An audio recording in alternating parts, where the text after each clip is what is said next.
This Valentine's Day, I'm going to web drift the sights of all my favorite insanely tall women. I'm in love with all of them. And I can do it cheaply and in high style thanks to Virgin America's 5-day pre-Valentine's Day sale. And you can too. Just book your flight at virginamerica.com by February 8th and fly by May 9th to take advantage of these huge savings. Just keep your hands off 7'7" Defenau. She's mine.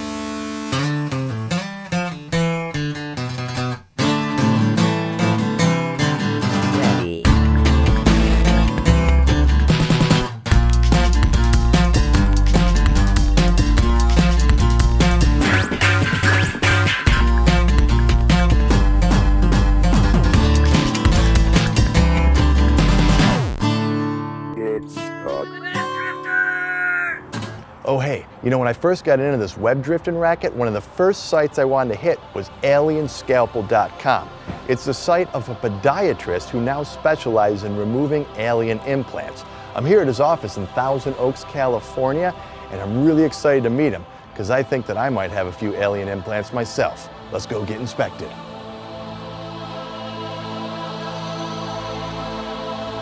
Dr. Roger Lier. Yes, sir. From one of my favorite websites of all time, alienscalpel.com. Well, I'm glad you like it. It's like my homepage, man. I wake up every morning with my cup of coffee reading that thing. All right. Yeah. When did you first remove your first alien implant? Well, we did that in August of 1995. And what did it look like? I mean, when you first saw that patient, when they were first presented to you, do you think this is crazy? Or did you think, my God, there actually is an alien implant in this thing? Well, you're exactly right. And the only reason I did the procedure in the first place was to prove this was the biggest bag of nonsense I ever heard in my life. And we did take out something that was very extraordinary that I hadn't seen in 40-some odd years of doing this kind of work. And I've taken out hundreds, if not thousands, of things from the foot because people step on things all the time. You're a podiatrist. I'm a podiatrist. Oh, so you didn't get a doctorate in removing alien implants? No doctorate in alien implants. Gotcha. That came later. Gotcha. The chicken and then the egg. So some patient of yours just came in here and said, I got this thing in my foot, don't know what it is, and you pulled it out and said, my God, this is something I've never seen before? Well, not quite. It was someone who was investigating the alien abduction phenomena, and he showed me a set of x-rays with an object in the toe, actually two of them in the toe, and to me they look like leftovers from maybe a previous foot surgery, because we use a lot of wire and metals, fractures and so on, we put things back together. So I said, well, what makes you think these are so unusual? Well, she's got this abduction history and so on. And so he got another case besides this foot case. It was a hand case, so I had to get the services of a general surgeon. Oh, so a podiatrist is not allowed to extract an alien implant from a hand? No, we don't operate anywhere above the ankle unless you're in the state of Georgia, and then you can go up to the hip. But in California... What can you do in Georgia? But in California, you got to stay the ankle and below. So anyway, we did the two cases in August of 1995. And how did you know, once you removed it, that it was in fact an alien implant? How did you know that it wasn't just something from a former medical procedure, or just something that this baddie lady stepped on walking around her farm? Well, number one, we examined her and the gentleman with an object in the back of his hand prior to the surgery, and there was no wound, no scar, no nothing. And the object that we removed from the toe was a pretty good-sized piece of something or other. And it would have made some kind of a scar where it went in. Well, there was nothing. That was number one. And number two, strange things started happening during the surgery. What kind of strange things? We had the first patient anesthetized with a very powerful local anesthetic that would have been enough for a horse. And she underwent a hypnoanesthesia because she was uptight. And when we touched the object with a surgical instrument, she kicked her foot off the table, came out of the anesthesia, and that's a little bit unusual. Yeah. So we had to reestablish that anesthesia again and, go along. And then, of course, when we finally got a clamp, an instrument on the object, and we removed it, and we saw this weird gray T-shaped thing, which was, we knew it was metal because of the x-ray, but it was covered with this crazy looking membrane that was like a glove, sort of wrapped around it. And then of course we're all anxious to see, what's inside. And then I took a scalpel blade, which is very sharp, and we tried to cut through this membrane, couldn't cut through it. Well, for the sake of the patient and for good medical practice, we just put it aside and went on to the other side of the toe, where we removed this little cantaloupe seed-shaped thing, also covered with a membrane, also a piece of metal, and you couldn't cut through that one either. Then when we did the young fellow with the object in the back of the hand, we took out exactly the same thing as what we found, another one of these cantaloupe seed-shaped things, and you couldn't cut through that one either. So at that point, I didn't, alien implant from alien implant. I mean, we got something that's at least different. Yeah. The first clue I had to, this maybe something that's really screwy going on, is when we got the first laboratory reports back on the soft tissue.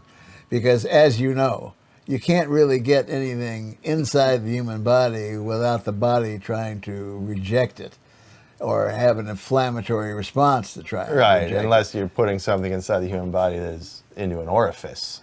Well, even in an orifice. And many women do reject me from that, I gotta say. Yes, that's true. Especially with a large inflammatory process. How many alien implants have you removed now since 1995? We've done 13 surgeries to date. 13. And do other doctors refer when they get a case, maybe another podiatrist down in Burbank or something, say, well, I don't know what to do with this, but there's a guy called Dr. Lier. Right. Now that I'm on the website, scalpel.com, I get a lot of contacts from everyone from physicians to plumbers to whoever saying, I have a friend or I have a patient or I have somebody that tells me these weird stories and think they have something in their body. And how many of those are just turn out to be crazy? About 90%. Yeah. Maybe over 90%. Yeah. So how come we haven't read about this in like the journal Science? Or, how come this isn't taught to us in medical schools, in our science classes as high school students? Is this all being covered up? Well, that's a very good question for which I have absolutely no answer other than the fact that I believe after this length of time that if certain information is not supposed to be out in the public arena, whether it's in academic science or in the newspaper talking about Washington or Iraq or someplace else, it doesn't get there. It doesn't get into peer-reviewed journals. And there's some ultimate control of information. I mean, this has all been out on the internet. Any scientist could, look at it, and if they wanted to, write an article, but they just don't. Yeah. And now let's place themselves in an academic position. Suppose you were an academic science and a tenured professor at a university and anything from astrophysics to biochemistry, and you saw this and you say, wow, that's Nobel Peace Prize winning shit right there. Yeah, let's take a look at this and I'll write a paper. You think you're going to have your job long? We had one scientist that was involved with the University of California in San Diego. We had him for a press conference at the 50th anniversary of Roswell. He told all about this stuff. Came back, had no job. And how does a tenured professor have no job? The government. They took away his department.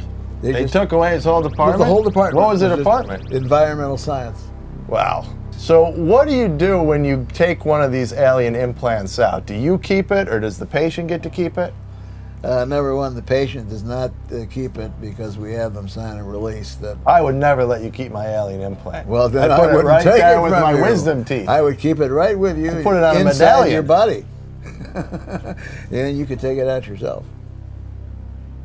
Should you recommend that people do that? Not take me. it out themselves? I don't recommend that. You No? take out your own appendix? I shouldn't ask you. Sorry, that's the Well, I'm kind of worried to do it right now because I think I might have an alien implant, but can we go in the examining room and you take a look at it? Absolutely.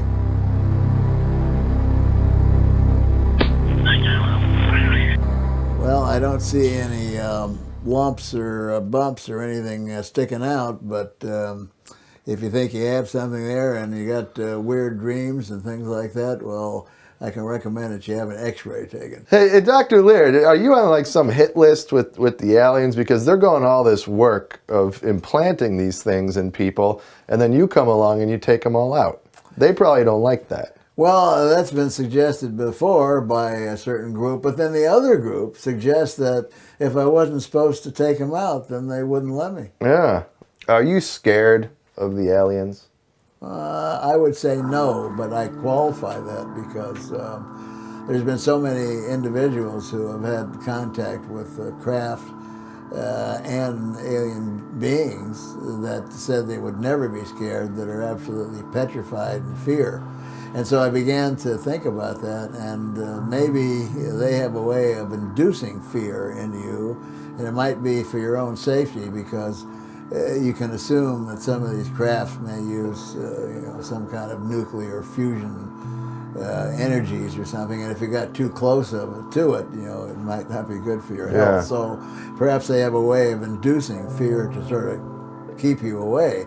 So if somebody gets what you always hear about the anal probe kind of things, do you have to see a proctologist to have that removed, or how does that work? Well, I think out of all the medical experimentation that I've read or heard about in the literature, the few, the least amount have been anything that's anal rectal. Yeah. See, I always figure that those are people who, however, like to stick stuff up their ass gets and the want to explain most it. attention because it's a joke. It's funny. It's people something that even as an organized disinformation campaign, they can feed out to the public. Oh, you're going to get an anal probe. You better be a good guy. What you're going to see is some X-rays of an individual who believes he has an object in the body. Now, who is this patient? I mean, you don't have to tell me his name or anything, but like, where is he from? He's a male, and he's from outside of California. Okay. And he's had some UFO experiences, and he had a complaint of some slight discomfort. And this is it. That's it right there. Very small. And of course, these are non-magnified versions. What's this here? Well, this is the femur, which is the thigh bone, which connects into the pelvis. And so this is below the pelvis. Is this his cock and balls here? Well, that's a part of the business right there. Okay. He's pretty well hung. Boy, I tell you, when we were in the examining room, I wish I had told you to remove the 9 pins I have in my shattered hip. Is that all you have? That's it. Just 9. Would you be able to do that right now? Remove sure. the 9 pins in my hip? Yeah. Can you stand the pain? I can do it, especially if you give me that Norco or whatever it was, oxycodone, that's Vicodin. Yeah, those are all. Boy, you're pretty familiar with all those things. I read up on the subject. Well, maybe we should call it quits right there.